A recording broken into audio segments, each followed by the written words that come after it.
Welcome to Hollow Nose Hoops. Today we're breaking down the round of 16 at Eurobasket 2025. The group stage is behind us, the bracket is set, and now every game is win or go home. I'm going to go through each matchup and share my thoughts on the teams and give predictions for who I personally think will move on to the quarterfinals.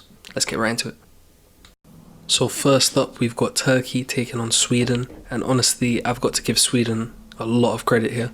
They surprised me by making it out of their group and actually being competitive at this level, especially in the games against Lithuania and Finland. That in itself is a big achievement for them, and it shows the progress their program has made, having not actually qualified for Eurobasket since 2013 up until this point. But this is where the run probably ends. Turkey are one of the best teams in this entire tournament, and they come into this matchup full of confidence after that huge statement win against pre-tournament favourite Serbia. They've got depth, they've got star power, and they play with real energy at both ends of the floor. I just don't see Sweden being able to keep up. Once Turkey turn on the pressure, for me, this feels like a blowout win for Turkey, and they'll be moving comfortably into the quarterfinals.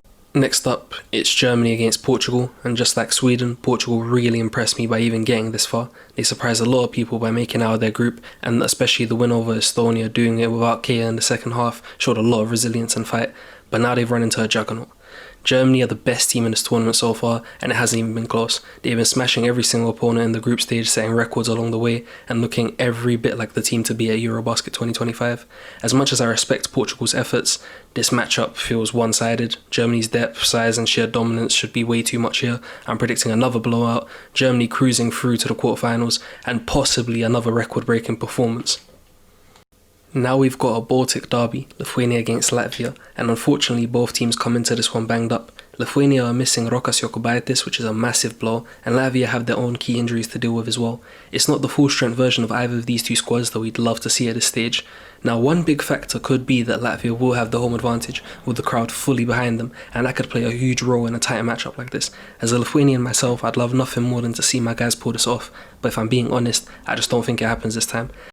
Latvia are too quick on the perimeter, they've got great deep range shooting, and I believe they're more composed in the clutch, and I think that will carry them through. My prediction here is Latvia taking the win and moving on to the quarterfinals. Next up here is Serbia against Finland, and right away the big storyline here is the absence of Bogdan Bogdanovic. That's a massive loss for Serbia because he's usually their go-to scorer and a steady presence in big moments, and for Finland that opens the door for a possible upset, especially with Lauri Markkanen leading the charge and giving them that superstar punch. I do think Finland can make this match interesting. You know, they have athleticism, they have shooting, and they play with a lot of pace, and Serbia might find it a bit tougher than they would have expected. But when you look at Serbia's experience, their defensive structure, and of course the presence of the best player in the world, Nikola Jokic, it's still a challenge they should be able to handle without too much hassle. So while Finland will put up a fight, I'm predicting Serbia to advance into the quarterfinals here. Sunday tips off with Poland taking on Bosnia, and this is one of the more interesting round of 16 matchups. Honestly, before the tournament, neither of these teams would have been expected to make a serious push for the quarterfinals, yet here they are with a golden opportunity to keep their run alive. Bosnia bring real physicality and strength on their inside, and the interior presence is going to be a big test for Poland. But Poland's perimeter play is where this game could really swing.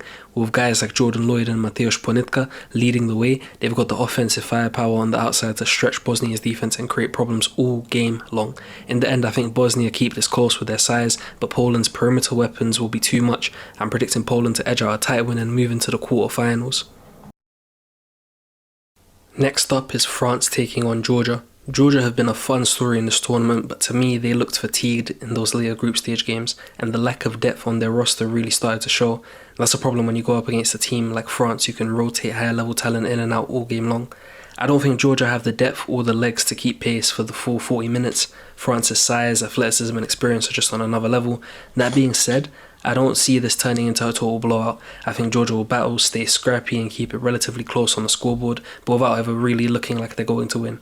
My prediction is a comfortable French victory, advancing them to the quarterfinals.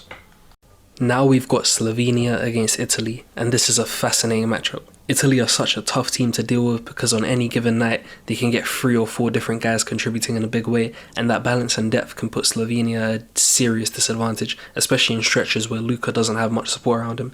But this is where Luka Doncic shows why he is one of the best in the world.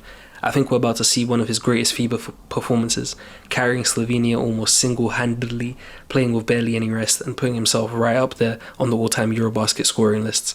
Italy will make it a fight, but in the end Luka's brilliance should be enough to drag Slovenia through to the quarterfinals. The final round of 16 matchup that we're going to be covering is Greece taking on Israel. And the first thing to say here is simple. If Giannis is fully fit and playing to his usual standards, I expect Greece to blow past Israel without too much trouble. But if he's not 100% or has a bad game, then this one could get very interesting because Israel have looked really impressive so far in this tournament and showed they can hang with quality opposition.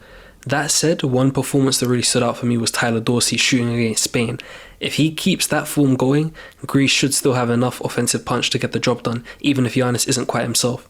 Israel will compete. I think it could be tighter than some might expect, but in the end I'm going with Greece to advance to the quarterfinals without too much of a sweat. So, just to quickly recap my round of 16 picks, I've got Turkey beating Sweden, Germany winning against Portugal, Latvia taking down Lithuania, Serbia getting past Finland, Poland edging out Bosnia, France over Georgia, and Slovenia advancing against Italy, with finally Greece beating Israel. That sets us up for some really strong quarterfinal matchups.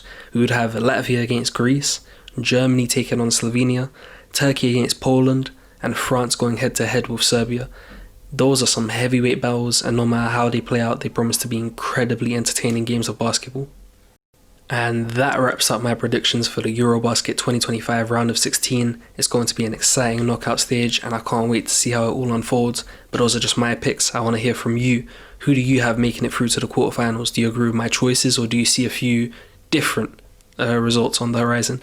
If you enjoyed the breakdown, make sure to like the video, subscribe to the channel and hit the bell so you don't miss any more Eurobasket content.